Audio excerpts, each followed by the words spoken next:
ਪਾਪੀ ਕਰਮ ਕਮਾਉਂਦੇ, ਕਰਦੇ ਹਾਏ ਹਾਏ। ਜੋ ਮੱਥਣ ਮਾਦਾਣੀਆਂ ਤਿਉ ਮੱਥੈ ਧਰਮ ਰਾਏ। ਜੋ ਸਤਿਪੁਰਖ ਕਹਿੰਦੇ ਹਨ, ਉਹਨਾਂ ਨੂੰ ਆਮ ਸਾਧਾਰਣਤ ਹੈ ਜੋ ਬਾਹਰ ਮੁਖੀ ਧਾਰਮਿਕ ਲੋਕ ਹਨ ਨਹੀਂ ਸਮਝ ਪਾਉਂਦੇ ਹਨ।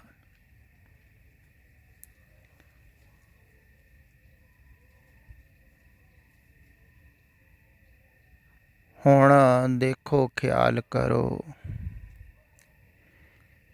ਇੱਥੇ ਇਹ ਕਿਹਾ ਜਾ ਰਿਹਾ ਹੈ ਵੀ ਪਾਪੀ ਕਰਮ ਕਮਾਵੰਦੇ।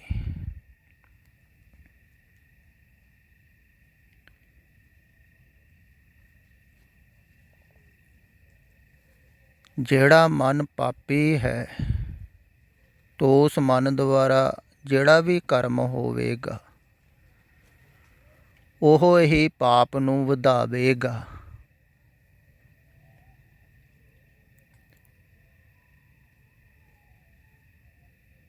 ਤੇ ਉਹ ਬਾਹਰ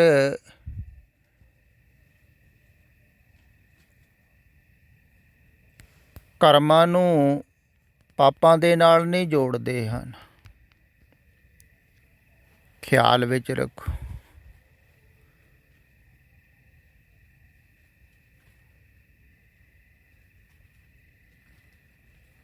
ਉਹ ਕਹਿੰਦੇ ਹਨ ਅਗਰ ਮਨ ਪਾਪੀ ਹੈ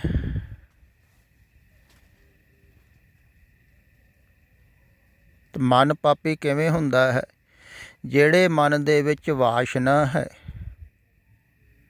ਚਾਹਤ ਹੈ, ਉਹ ਹੀ ਮਨ ਪਾਪੀ ਹੈ। ਹੁਣ ਭੋਗਣ ਦੀ ਵਾਸ਼ਨਾ ਹੈ ਅੰਦਰ ਤੇ ਮਨ ਪਾਪੀ। ਇੰਦਰੀਆਂ ਦੀ ਵਾਸ਼ਨਾ ਹੈ ਅੰਦਰ ਤੇ ਮਨ ਪਾਪੀ। ਹੁਣ ਇਸ ਮਨ ਪਾਪੀ ਦੁਆਰਾ ਅਗਰ ਧਾਰਮਿਕ ਕਰਮ ਵੀ ਕੋਈ ਕਰੇਗਾ ਤੋ ਵਾਸ਼ਨਾ ਦੀ ਹੀ ਪੂਰਤੀ ਕਰੇਗਾ ਨਾ, ਤੋ ਪਾਪ ਨੂੰ ਵਧਾਵੇਗਾ। ਇਸ ਕਰਕੇ ਧਾਰਮਿਕ ਕਰਮ ਵੀ ਬੰਧਨ ਵਿੱਚ ਲੈ ਜਾਂਦੇ ਹਨ। ਕਿਹਾ ਹੈ ਨਾ, ਕਰਮ ਧਰਮ ਬੰਧਕਾਰੀ। ਧਾਰਮਿਕ ਕਰਮ ਵੀ ਬੰਧਨ ਵਿੱਚ ਪਾਉਂਦੇ ਹਨ, ਕਿਉਂਕਿ ਧਾਰਮਿਕ ਕਰਮ ਕਰਨ ਵਾਲੇ ਵੀ ਮਨ ਦੇ ਵਿੱਚ ਵਾਸ਼ਨਾ ਰੱਖ ਕੇ ਕਰਮ ਕਰਦੇ ਹਨ। ਉਹਨਾਂ ਨੂੰ ਸੰਸਾਰ ਵਿੱਚ ਕੁਛ ਚਾਹੀਦਾ ਹੈ। ਜੇ ਜਿਹਦੇ ਅੰਦਰ ਚਾਹਤ ਹੈ ਤੋ ਤੇ ਮਨ ਪਾਪੀ ਹੈ ਹੀ ਨਾ। ਉਹ ਪਾਪ ਦਾ ਅਰਥ ਕਰਦੇ ਹਨ ਸੰਸਾਰ ਦੇ ਨਾਲ ਲਗਾਵ, ਸੰਸਾਰ ਦੀ ਵਾਸ਼ਨਾ, ਸੰਸਾਰ ਦੀ ਚਾਹਤ। ਜਿਹੜੇ ਕਰਮ ਦੁਆਰਾ ਜ਼ਿਆਦਾ ਹੁੰਦੀ ਉਹ ਕਰਮ ਜ਼ਿਆਦਾ ਬੰਧਨ ਵਿੱਚ ਲੈ ਕੇ ਜਾਂਦਾ ਹੈ, ਸੰਸਾਰ ਦੇ ਨਾਲ ਬੰਧਦਾ ਹੈ। ਤੇ ਜਿੰਨੀ ਸੁਰਤ ਸੰਸਾਰ ਦੇ ਨਾਲ ਬੰਧ ਜਾਵੇਗੀ ਤੇ ਓਨਾ ਹੀ ਅੱਗੇ ਭਟਕਣਾ ਹੋਵੇਗਾ, ਮੱਥਿਆ ਜਾਵੇਗਾ। ਭਾਵ ਕਿ ਉੱਥੇ ਕੀ ਘੁੰਮਦਿਆ ਰਹੇਗਾ ਸੰਸਾਰ ਦੇ ਵਿੱਚ, ਜਿਵੇਂ ਦੁੱਧ 'ਚ ਮਧਾਣੀ ਘੁੰਮਦੀ, ਜਨਮ ਮਰਨ ਦੇ ਗੇੜੇ ਖਾਂਦਾ ਰਹੇਗਾ। ਤੇ ਜਨਮ ਮਰਨ ਦੇ ਗੇੜੇ ਖਾ ਕਿਵੇਂ ਰਿਹਾ ਹੈ? ਸੰਸਾਰ ਦੇ ਵਿੱਚ ਸੁਰਤ ਲੱਗੀ। ਤੇ ਸੁਰਤ ਲੱਗਦੀ ਕਿਵੇਂ ਹੈ? ਵਾਸ਼ਨਾ ਕਰਕੇ, ਚਾਹਤ ਕਰਕੇ। ਤੇ ਜਿਹੜੇ ਮਨ ਦੇ ਵਿੱਚ ਚਾਹਤ ਹੈ, ਵਾਸ਼ਨਾ ਹੈ, ਉਹ ਹੀ ਪਾਪੀ। ਤੇ ਉਹਦੇ ਕੋਲ ਜਿਹੜਾ ਵੀ ਕਰਮ ਹੋਵੇਗਾ ਤੋ ਹੋਰ ਪਾਪ ਦੇ ਵਿੱਚ ਲੈ ਜਾਵੇਗਾ। ਇਸ ਕਾਰਨ ਪੁਰਾਣੇ ਸਮਿਆਂ 'ਚ ਕਿਹਾ ਜਾਂਦਾ ਹੈ ਵੀ ਕੋਈ ਵੀ ਕਰਮ ਕਰੋ ਜਾਗਰਤ ਪੁਰਸ਼ ਨੂੰ ਪੁੱਛ ਕੇ ਕਰੋ, ਤਾਂ ਕਿ ਤੁਸੀਂ ਬੰਧਨ ਦੇ ਵਿੱਚ ਨਾ ਪਵੋਗੇ। ਉਹ ਤੁਹਾਨੂੰ ਐਸੇ ਕਰਮ ਕਰਨ ਵਾਸਤੇ ਕਹੇਗਾ ਜਿਹਦੇ ਨਾਲ ਬੰਧਨਾਂ ਤੋਂ ਛੁਟਕਾਰਾ ਹੋਵੇਗਾ। ਖਿਆਲ ਵਿੱਚ ਰੱਖੋ।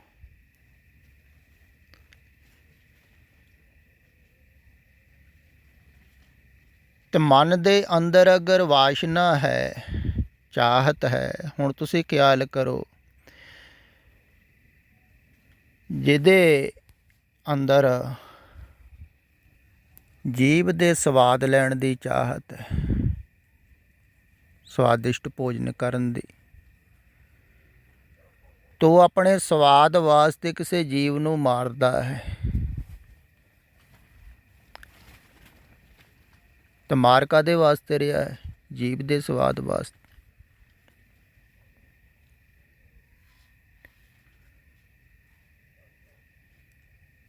ਤੋ ਸਵਾਦ ਦੀ ਲਾਲਸਾ ਵਧੇਗੀ, ਪਹਿਲੀ ਗੱਲ। ਦੂਸਰੀ ਗੱਲ ਵੀ ਨਿਰਦੋਸ਼ ਜੀਵ ਨੂੰ ਜਦੋਂ ਕੋਈ ਮਾਰਦਾ ਹੈ ਨਾ, ਤਾਂ ਉਹਦਾ ਮਨ ਕਠੋਰ ਹੋ ਜਾਂਦਾ ਹੈ, ਦਿਲ ਕਠੋਰ ਹੋ ਜਾਂਦਾ, ਤੋ ਉਹ ਆਦਮੀ ਹਿੰਸਕ ਹੋ ਜਾਂਦਾ। ਅਤੇ ਜਿਹੜਾ ਹਿੰਸਕ ਹੋ ਜਾਂਦਾ ਹੈ ਉਹ ਹੰਕਾਰੀ ਹੋ ਜਾਂਦਾ। ਹਿੰਸਕ ਲੋਕ ਜ਼ਿਆਦਾ ਵੱਡੇ ਹੰਕਾਰੀ ਹੋ ਜਾਂਦੇ ਹਨ। ਕਈ ਕਹਿੰਦੇ ਸੁਣਿਆ ਨਹੀਂ ਤੁਸੀਂ, ਮੈਂ ਇੰਨੇ ਬੰਦੇ ਮਾਰੇ, ਹੈ ਕੋਈ ਮੇਰੇ ਵਰਗਾ?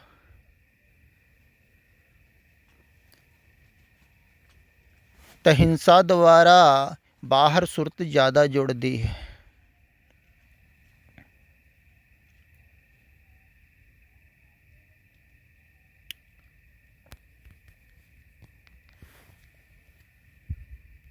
ਅਤੇ ਜਿਨ੍ਹਾਂ ਨੇ ਜੀਭ ਦੇ ਸਵਾਦ ਵਾਸਤੇ ਹਿੰਸਾ ਨਹੀਂ ਸੀ ਕੀਤੀ,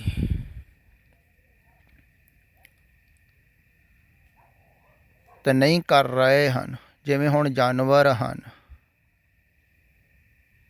ਜਾਨਵਰਾਂ ਨੂੰ ਮਾਰ ਕੇ ਖਾਂਦੇ, ਉਹ ਹਿੰਸਕ ਥੋੜ੍ਹੀ ਹਨ, ਉਹ ਪਾਪੀ ਥੋੜ੍ਹੀ ਹਨ, ਉਹਨਾਂ ਦਾ ਆਹਾਰ ਹੈ।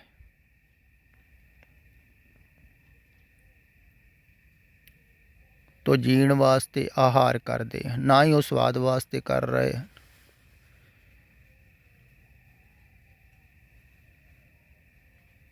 ਅਤੇ ਜੀਣ ਨੂੰ ਅਗਰ ਖਾਣ ਨੂੰ ਭੋਜਨ ਨਾ ਹੋਵੇ,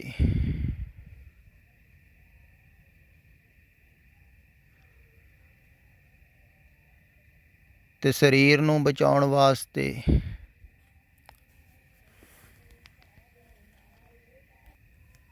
ਕੋਈ ਭੋਜਨ ਕਰ ਲੈਂਦਾ ਹੈ।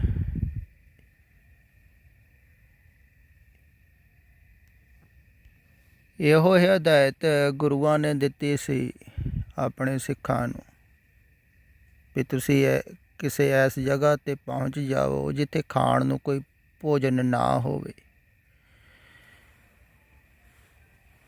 ਅਤੇ ਅਗਰ ਤੁਹਾਨੂੰ ਕੋਈ ਜਾਨਵਰ ਮਾਰ ਕੇ ਖਾਣਾ ਪਵੇ, ਹੁਣ ਇੱਕ ਜਾਨਵਰ ਮਾਰੋਗੇ ਅਤੇ ਕਈ ਸਰੀਰ ਬਚਣਗੇ,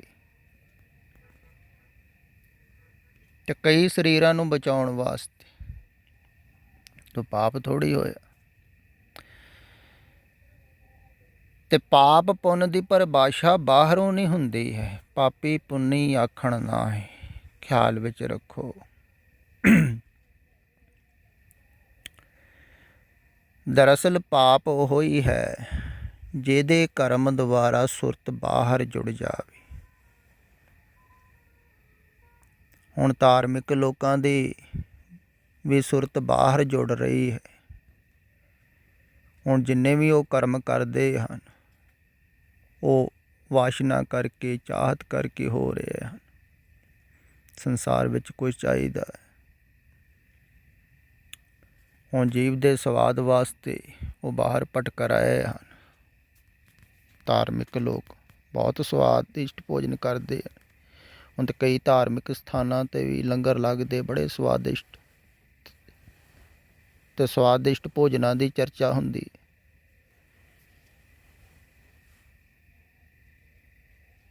ਅਤੇ ਸਵਾਦਿਸ਼ਟ ਭੋਜਨਾਂ ਦੇ ਪਿੱਛੇ ਜਾ ਰਹੇ ਹਨ, ਤੋ ਤੇ ਬਾਹਰ ਹੀ ਜੁੜ ਗਏ ਨੇ। ਅਤੇ ਜੀਭ ਰੱਜਦੀ ਨਹੀਂ ਹੈ, ਕੋਈ ਵੀ ਇੰਦਰਾ ਨਹੀਂ ਰੱਜਦਾ। ਸਾਦੀ ਜੀਵ ਨ ਰੱਜੀਆ ਕਰ ਭੋਗ ਬਿਲਾਸੀ। ਅਤੇ ਕੁਛ ਵੀ ਨਹੀਂ ਰੱਜਦਾ ਹੈ। ਸਾਰੀ ਜ਼ਿੰਦਗੀ ਆਦਮੀ ਖਾਂਦਾ ਰਹਿੰਦਾ ਹੈ ਪਦਾਰਥ, ਪਕਵਾਨ। ਅਜੋਕੇ ਸਮੇਂ 'ਤੇ ਬਹੁਤ ਜ਼ਿਆਦਾ ਸਵਾਦਿਸ਼ਟ ਭੋਜਨਾਂ ਦੀ ਚਰਚਾ ਹੁੰਦੀ ਹੈ, ਬਣਾਉਣ ਬਾਰੇ ਦੱਸਦੇ ਹਨ। ਅਤੇ ਜਿੰਨੀ ਵੀ ਸਵਾਦ ਦੀ ਫਿਰ ਸ਼ਮਤਾ ਵੱਧਦੀ ਹੈ, ਓਨੇ ਹੀ ਹੋਰ ਅੱਗੇ ਸਵਾਦਿਸ਼ਟ ਭੋਜਨ ਖਾਣ ਦੀ ਵਾਸ਼ਨਾ ਵੱਧਦੀ ਹੈ। ਇਸ ਕਰਕੇ ਇਸਤਰੀਆਂ ਦੇ ਅੰਦਰ ਜ਼ਿਆਦਾ ਵਾਸ਼ਨਾ ਹੁੰਦੀ ਹੈ, ਕਿਉਂਕਿ ਉਹ ਰਸੋਈ 'ਚ ਜੇ ਰਹਿੰਦੀਆਂ, ਸਵਾਦ ਲੈਂਦੀਆਂ ਰਹਿੰਦੀਆਂ। ਭੋਜਨ ਦਾ।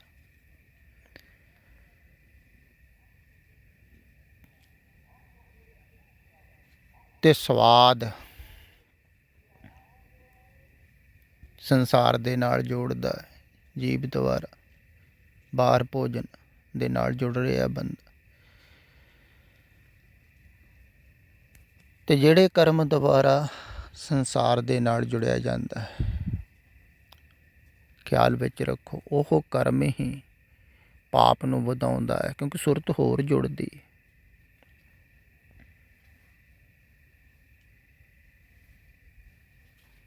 ਅਸਤ ਦੇ ਨਾਲ ਜੁੜਨਾ ਹੀ ਪਾਪ ਹੈ। ਅਗਰ ਮੈਨੂੰ ਪੁੱਛੋ ਤਾਂ ਪਾਪ ਦੀ ਪਰਿਭਾਸ਼ਾ, ਉਹ ਕਿਸ ਢੰਗ ਦੇ ਨਾਲ ਜੁੜਦਾ ਹੈ ਬੰਦਾ, ਉਹ ਕੋਈ ਵੀ ਹੋਵੇ, ਧਾਰਮਿਕ ਢੰਗ ਹੋਵੇ ਜਾਂ ਅਧਾਰਮਿਕ ਢੰਗ ਹੋਵੇ। ਜਿਹੜੇ ਕਰਮ ਦੁਆਰਾ ਸੁਰਤ ਜ਼ਿਆਦਾ ਜੁੜਦੀ, ਜ਼ਿਆਦਾ ਵਿਚਾਰਧਾਰਾ ਚੱਲਦੀ, ਉਹ ਹੀ ਕਰਮ ਹੀ ਪਾਪ ਹੈ। ਫਿਰ ਪਾਪ ਪੈਦਾ ਹੁੰਦੇ ਹਨ ਅੰਦਰੋਂ ਵਾਸ਼ਨਾ ਤੋਂ, ਚਾਹਤ ਤੋਂ। ਜੇ ਇਸ ਢੰਗ ਨਾਲ ਸਮਝੋ ਤੁਸੀਂ, ਤੇ ਪਰਿਵਾਰ ਨਾਲ, ਬੱਚਿਆਂ ਨਾਲ ਮੋਹ ਜਿਹੜਾ ਹੈ ਉਹ ਵੀ ਪਾਪ ਹੀ ਹੈ।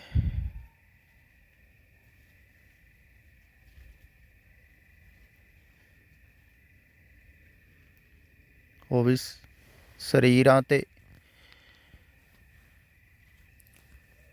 ਧਿਆਨ ਟਿਕਿਆ ਹੋਇਆ ਹੈ, ਮਾਸ ਤੇ ਧਿਆਨ ਟਿਕਿਆ ਹੋਇਆ।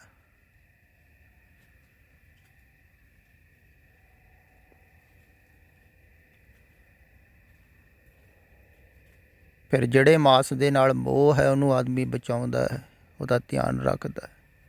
ਤੇ ਜਿਹੜੇ ਮਾਸ ਦੇ ਨਾਲ ਨਫ਼ਰਤ ਹੈ ਉਹਨੂੰ ਮਿਟਾਉਣਾ ਚਾਹੁੰਦਾ ਹੈ, ਉਹ ਵੀ ਮਾਸ। ਮਾਸ ਮਾਸ ਕਰ ਮੂਰਖ ਝਗੜੇ, ਗਿਆਨ ਧਿਆਨ ਨਹੀਂ ਜਾਣੇ। ਇੱਕ ਮਾਸ ਦੇ ਨਾਲ ਮੋਹ ਹੈ, ਦੂਸਰੇ ਦੇ ਨਾਲ ਨਫ਼ਰਤ ਹੈ ਮਾਸ। ਤੇ ਦ੍ਰਿਸ਼ਟੀ ਮਾਸ 'ਤੇ ਲੱਗੀ ਹੋਈ, ਸਰੀਰਾਂ 'ਤੇ ਲੱਗੀ ਹੋਈ ਬਾਹਰ। ਤੇ ਬਾਹਰ ਧਿਆਨ ਦਾ ਜੁੜਨਾ ਪਾਪ ਹੈ। ਹੁਣ ਧਨ ਕਰਕੇ ਕਿਸੇ ਦਾ ਜੁੜ ਰਿਹਾ ਹੈ ਧਿਆਨ ਬਾਹਰ, ਧਨ ਦੀ ਵਿਚਾਰਧਾਰਾ ਕਰਕੇ। ਧਨ ਪਾਪ ਨਹੀਂ ਹੈ, ਖਿਆਲ ਵਿੱਚ ਰੱਖੋ। ਧਨ ਤੇ ਉਪਯੋਗੀ ਹੈ, ਤੇ ਉਹਦਾ ਉਪਯੋਗ ਸਾਰੇ ਹੀ ਕਰਦੇ ਹਨ, ਪਰ ਧਨ ਦੀ ਵਿਚਾਰਧਾਰਾ ਪਾਪ ਹੈ। ਇਸੇ ਕਾਰਨ ਕਿਹਾ ਵੀ ਹੈ, ਮਾਇਆ ਧਾਰੇ ਅਤੇ ਅੰਨਾ ਬੋਲਾ, ਬੋਲ ਨਾ ਸੁਣੇ ਅਤੇ ਰੋਲ ਕਚੋੜਾ। ਕਹਿੰਦੇ ਹਨ ਵੀ ਮਾਇਆ ਧਾਰੀ, ਮਾਇਆ ਧਾਰੀ ਦਾ ਅਰਥ ਹੁੰਦਾ ਜੀ ਧਾਰਨਾ ਮਾਇਆ ਦੀ, ਵਿਚਾਰਧਾਰਾ ਮਾਇਆ ਦੀ। ਕਈ ਸੋਚਦੇ ਮਾਇਆ ਬਾਰੇ ਰਹਿੰਦੇ ਹਨ। ਅਕਸਰ ਤੁਸੀਂ ਸੁਣਿਆ ਹੋਵੇਗਾ, ਮੈਂ ਕਈ ਵਾਰਾਂ ਦੇਖਿਆ ਹੈ, ਕਿਤੇ 4 ਬੰਦੇ ਇਕੱਠੇ ਹੋਏ ਹੋਣ ਅਤੇ ਧਨ ਦੀ ਵਿਚਾਰ ਚੱਲ ਰਹੀ ਹੁੰਦੀ, ਕਿਹੜੇ ਕੰਮ 'ਚ ਕਿੰਨਾ ਫਾਇਦਾ, ਕਿਹੜੇ 'ਚ ਕਿੰਨਾ ਨੁਕਸਾਨ, ਕਿੰਨੇ ਕਿੰਨਾ ਕਮਾ ਲਿਆ, ਕਿੰਨੇ ਕਿੰਨਾ ਖੱਟ ਲਿਆ, ਵਿਦੇਸ਼ਾਂ 'ਚ ਕਿੰਨੀ ਕਮਾਈ ਹੈ, ਇੱਧਰ ਕਿੰਨੀ ਕਮਾਈ। ਉਹ ਵਿਚਾਰਧਾਰਾ ਚੱਲ ਰਹੀ ਹੈ ਧਨ ਦੀ। ਤੋ ਹੁਣ ਸੱਤ ਉਪਦੇਸ਼ ਥੋੜ੍ਹੀ ਸੁਣਦੇ ਹਨ ਗੁਰੂਆਂ ਦੇ, ਉੱਥੇ ਵੀ ਉਹ ਧਨ ਹੀ ਮੰਗਦੇ ਹਨ, ਕਿਉਂਕਿ ਧਨ ਦੀ ਵਿਚਾਰਧਾਰਾ ਹੈ ਨਾ। ਸੋਚ ਹੋਰ ਹੋਵੇ, ਹੋਰ ਹੋਵੇ, ਤੇ ਵਿਚਾਰਧਾਰਾ ਪਾਪ ਹੈ। ਧਨ ਪਾਪ ਥੋੜ੍ਹੀ, ਉਹ ਤਾਂ ਪੈਸਾ ਹੈ। ਇੱਦਾਂ ਭੋਜਨ ਖਾਣਾ ਕੋਈ ਪਾਪ ਥੋੜ੍ਹੀ, ਭੋਜਨ ਦੀ ਵਿਚਾਰਧਾਰਾ। ਹੁਣ ਜਿਹੜੀ ਵਿਚਾਰਧਾਰਾ ਕਰ ਰਿਹਾ ਹੈ, ਸੋਚ ਰਿਹਾ ਹੈ, ਤਾਂ ਉਹ ਜੁੜ ਰਿਹਾ ਹੈ ਭੋਜਨ ਦੇ ਨਾਲ। ਤੇ ਬਾਹਰ ਜਿਹੜੀ ਵਿਚਾਰਧਾਰਾ ਚੱਲਦੀ ਹੈ, ਵਾਸ਼ਨਾ ਬਾਹਰ, ਉਹ ਪਾਪ ਹੁੰਦੀ। ਕਰਮ ਪਾਪ ਨਹੀਂ ਹੁੰਦੇ ਹਨ, ਫਿਰ ਖਿਆਲ ਵਿੱਚ ਰੱਖੋ। ਇਸੇ ਕਾਰਨ ਹੀ ਹਰ ਤਰ੍ਹਾਂ ਦੇ ਕਰਮ ਕਰਨ ਵਾਲੇ ਹੀ ਪ੍ਰਭੂ ਦੇ ਪਿਆਰੇ ਹੋਏ ਹਨ, ਕਿਉਂਕਿ ਕਰਮ ਉਹ ਸਿਰਫ ਉਪਜੀਵਕਾ ਵਾਸਤੇ ਕਰ ਰਹੇ ਹਨ।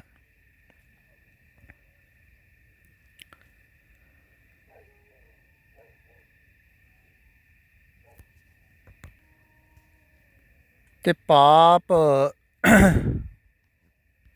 ਕਰਮਾਂ ਦੇ ਆਧਾਰ 'ਤੇ ਨਹੀਂ ਸੋਚਿਆ ਜਾਂਦਾ ਹੈ, ਖਿਆਲ ਵਿੱਚ ਰੱਖੋ। ਇਸ ਕਾਰਨ ਹੀ ਸਤਿਪੁਰਖ ਜਿਹੜੇ ਹਨ ਪੁਰਾਣੇ ਸਮਿਆਂ ਦੇ ਵਿੱਚ ਵੀ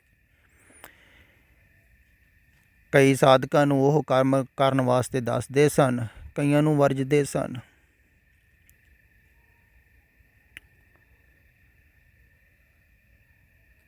ਤੇ ਉਹ ਦੇਖਦੇ ਸਨ ਵੀ ਕਿਹੜੇ ਕਰਮ ਕਰਕੇ ਸਾਧਕ ਦੀ ਸੁਰਤ ਸੰਸਾਰ ਵਿੱਚ ਲੱਗ ਰਹੀ ਹੈ। ਇਸ ਕਾਰਨ ਆਪਣੇ ਆਪ ਨਹੀਂ ਪਤਾ ਲੱਗਦਾ ਹੈ ਕਿਸੇ ਨੂੰ। ਤੇ ਇਸ ਕਰਕੇ ਕਿਹਾ ਵੀ ਜਾਂਦਾ ਹੈ ਵੀ ਸਤਿਪੁਰਖਾਂ ਕੋ ਪੁੱਛ ਕੇ ਕਰਮ ਕਰੋ ਤਾਂ ਕਿ ਤੁਹਾਡਾ ਛੁਟਕਾਰਾ ਹੋਵੇਗਾ। ਉਹ ਜਾਣਦੇ ਹਨ, ਉਹ ਨਬਜ਼ ਦੇ ਕੇ ਦਵਾਈ ਦੇਣਗੇ ਵੀ ਕਿਹੜੇ ਕਰਮ ਕਰਕੇ ਤੁਹਾਡਾ ਛੁਟਕਾਰਾ ਹੋਵੇ। ਅਤੇ ਜਿਹੜੇ ਕਰਮਾਂ ਕਰਕੇ ਬੰਧਨ ਹੋਵੇਗਾ ਉਹ ਕਰਨ ਤੋਂ ਇਨਕਾਰ ਕਰਦੇ ਹਨ। ਫਿਰ ਹੋ ਸਕਦਾ ਹੈ ਇੱਕ ਨੂੰ ਬੰਧਨ ਹੋ ਰਿਹਾ ਹੋਵੇ, ਇੱਕ ਦਾ ਛੁਟਕਾਰਾ ਹੋ ਰਿਹਾ ਹੋਵੇ, ਤਾਂ ਵੈਸੇ ਹੀ ਦੱਸਣਗੇ। ਅਤੇ ਖਿਆਲ ਵਿੱਚ ਰੱਖੋ, ਪਾਪ ਪੁੰਨ ਕੋਈ ਬਾਹਰ ਨਹੀਂ ਹੈ। ਪਾਪ ਪੁੰਨ ਤੁਹਾਡੇ ਅੰਦਰੋਂ ਪੈਦਾ ਹੁੰਦੇ। ਪਾਪੀ ਤੁਹਾਡਾ ਮਨ ਬਣਦਾ ਹੈ ਪਹਿਲਾਂ। ਪਾਪ ਹੈ ਵਾਸ਼ਨਾ, ਚਾਹਤ। ਚਾਹਤਾਂ ਛੱਡੋ, ਵਾਸ਼ਨਾ ਛੱਡੋ। ਵਾਸ਼ਨਾ ਬੱਧਾ ਆਵੇ ਜਾਵੇ। ਅਗਰ ਵਾਸ਼ਨਾ ਤੁਹਾਡੇ ਅੰਦਰ ਹੈ ਤਾਂ ਤੁਸੀਂ ਭਾਵੇਂ ਜਿੰਨੇ ਮਰਜ਼ੀ ਸ਼ੁਭ ਕਰਮ ਕਰਦੇ ਰਹੋ, ਫਿਰ ਤੁਸੀਂ ਆਓਗੇ ਮੱਥਣ ਮਾਧਾਣੀਆਂ ਤਿਉਂ ਮੱਥੇ ਧਰਮਰਾ ਭਟਕੋਗੇ। ਇਸ ਕਰਕੇ ਵਾਸ਼ਨਾ ਛੱਡੋ। ਨਿਰਵਾਸ਼ਨਾ ਤੋਂ ਜਿਹੜਾ ਕਰਮ ਨਿਕਲੇਗਾ ਨਾ ਉਹ ਸ਼ੁਭ ਹੋਵੇਗਾ, ਉਹਦਾ ਸਾਰਿਆਂ ਦਾ ਭਲਾ ਹੋਵੇਗਾ। ਉਹਦੇ ਨਾਲ ਕਰਮ ਕਰਤ ਹੋਏ ਨਹਿ ਕਾਮੀ, ਤਿਸ ਕੋ ਹੋਤ ਪ੍ਰਾਪਤ ਸੁਆਮੀ। ਇਸ ਕਰਕੇ ਸਤਿਪੁਰਖ ਕੋਈ ਕਾਮਨਾ, ਇੱਛਾ, ਚਾਹਤ ਕਰਕੇ ਨਹੀਂ ਕਰਮ ਕਰਦੇ ਹਨ। ਉਹ ਸਹਿਜ ਸੁਭਾਏ ਹੋਵੇ ਸੋ ਹੋਏ। ਅਤੇ ਬਾਹਰ ਕਰਮਾਂ ਬਾਰੇ ਨਾ ਸੋਚੋ, ਖਾਣ ਪੀਣ ਬਾਰੇ। ਮਨ ਦੀ ਵਾਸ਼ਨਾ ਛੱਡੋ, ਚਾਹਤ ਛੱਡੋ, ਇੰਦਰੀਆਂ ਵੱਲੋਂ ਧਿਆਨ ਹਟਾਓ, ਨਹੀਂ ਤਾਂ ਇਹ ਫਿਰ ਭਟਕਾਉਣਗੀਆਂ ਅੱਗੇ ਤੁਹਾਨੂੰ। ਆਓ